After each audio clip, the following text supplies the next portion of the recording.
To all those who did not support us, let me say this. Hear me out as we move forward. Take a measure of me and my heart. And if you still disagree, so be it. That's democracy. That's America. The right to dissent peaceably. Joe Biden becomes the second Catholic U.S. president as he's inaugurated into office this week.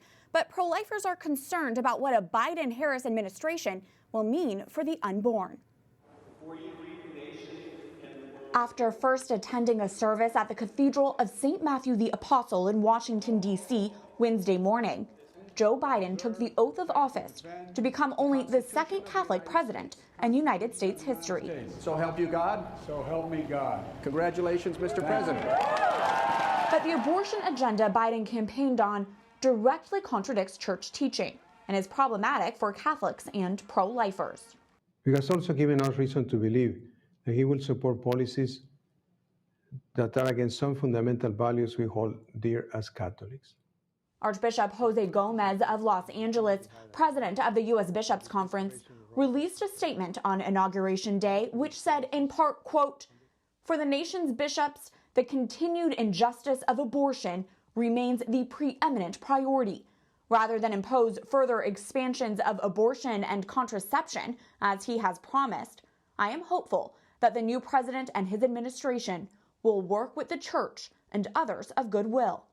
According to Biden's own campaign website, the new president promises to codify Roe v. Wade, restore federal funding for Planned Parenthood, rescind the Trump administration's Mexico City policy, and restore the Affordable Care Act's contraception mandate. And if personnel is policy, that's problematic as well when it comes to the protection of the unborn. Vice President Kamala Harris, both the first woman and person of color to hold the nation's second highest office, has previously pledged to use federal law to restrict pro-life state laws. And in her role as senator, questioned judicial nominees over their membership with the pro-life and Catholic Knights of Columbus. Biden's nominee to be the next Health and Human Services Secretary, Xavier Becerra, may be the most controversial cabinet pick so far.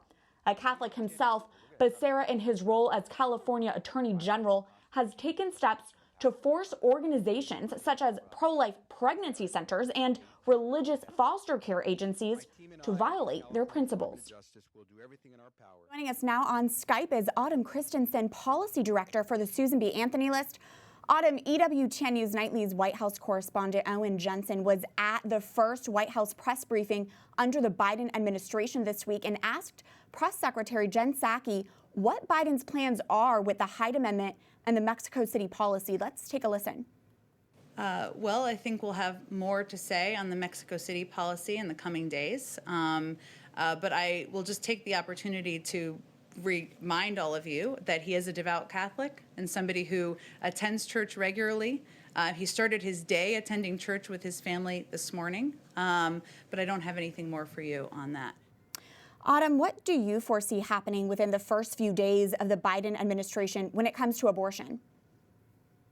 Well, you know, that clip was right on in the question about the Mexico City policy, also known as protecting life and global health assistance. The very first thing we expect to see next week will be a exporting of abortion overseas. By pulling back the Global Protect Life rule or the Mexico City policy, they will begin to fund radical pro-abortion groups like International Planned Parenthood and the Marie Stopes Foundation around the world. And similarly, he will move quickly to withdraw from what is called the Geneva Declaration, a coalition of countries who have declared that there is no international right to abortion.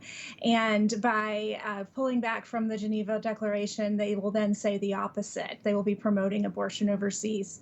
Now, as that first 100 days proceeds, we definitely expect to see the administration turn their attention to funding groups like Planned Parenthood here in the United States by pulling back on the domestic Protect Life rule, also funding research that uses the remains of aborted unborn children or fetal tissue research, and the list will go on and on. But those are some of the highlights that we're really expecting right away, and maybe it would be better to call them lowlights as we look to what will be coming up in the coming days and weeks. Autumn, what do you see as the most important pro-life measure that really needs to be protected? Yes, we are first and foremost focused on the Hyde Amendment and similar amendments to it. These amendments are what stop taxpayer funding for abortion. We know that they save lives. We know that when abortion is not funded, lives are saved and fewer abortions occur. The research shows that. And the Hyde Amendment applies to the Medicaid program. So that is a prime example that many of us are familiar with. But there are other similar policies like prohibitions on funding for abortion for federal employees, or within the District of Columbia, or overseas direct funding of abortion.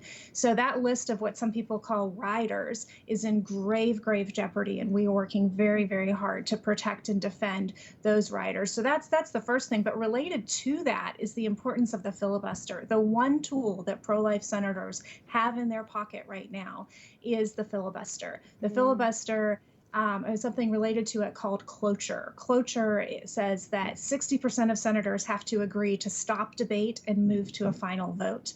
And that means that it just takes a few Republicans, 10 Republicans, 41 Republicans to unite and block the cloture vote, and then that would stop filibusters.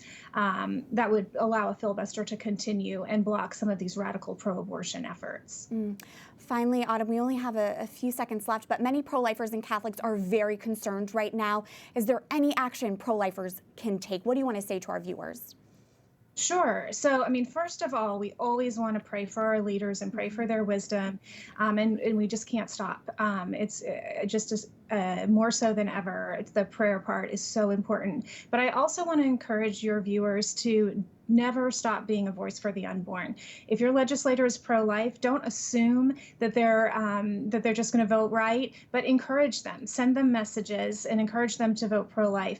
If your legislator is not pro-life, don't write them off. Even if they don't end up voting the way that we want them to vote, they are working in the context of a very, very small majority that Speaker Pelosi has. And so even if your member doesn't end up voting pro-life, it's important for them to hear your voice, and it may affect their conversations that they're having behind closed doors, behind the scenes, and could really make a major impact. So I'm so grateful to you, Catherine, for giving your viewers the opportunity to weigh in on a regular basis, and just please continue to be vigilant in doing that. Well, you're a big part of that. That's some great insight right there. Autumn Christensen, Policy Director for the Susan B. Anthony List. Thank you.